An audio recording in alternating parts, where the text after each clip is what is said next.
What happens when a famous Nobel laureate comes on the scene of the Big Bang Theory? It's the biggest thing that's happened to physics in a long time. Meet Dr. George Smoot, Nobel Prize winner and originator of the Big Bang Theory. The main purpose of my work is to understand the creation and the history of the universe and maybe predict the future. But Dr. Smoot is a huge fan of CBS's Big Bang Theory as well, and has decided to go Hollywood by guest starring as himself. I think it's a great opportunity. I love the show, and it's about the Big Bang, which is what my life work's about.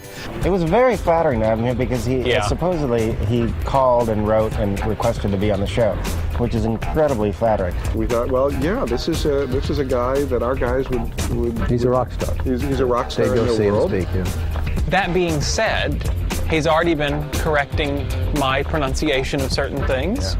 And rightfully so, it's his to do. You don't see so many superheroes and so forth, typically. When the boys find out that Dr. Smoot is speaking in San Francisco at a conference, they waste no time jumping on a train to make the trip north. He's a god to these guys. Yeah, You know, they'll travel by any method to any place on Earth to meet a guy like that. It's bigger than Britney Spears being on How Many Months. Yeah. And for the show's producers, having a Nobel Prize winner around the set validates the show's premise.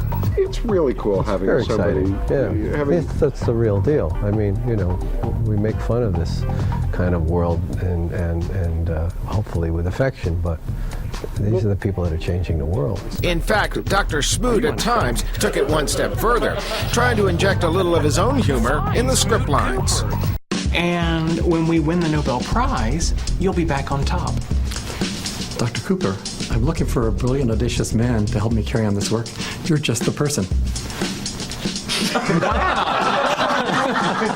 George Smoot has ideas for every aspect of life, including sitcom writing.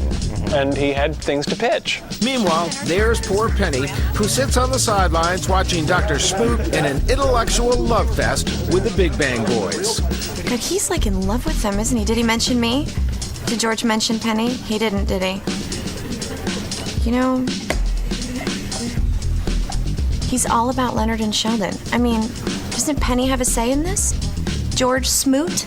I just had a great time. These guys are so much fun, and the crew works together so well. And the cast, obviously, having a lot of fun.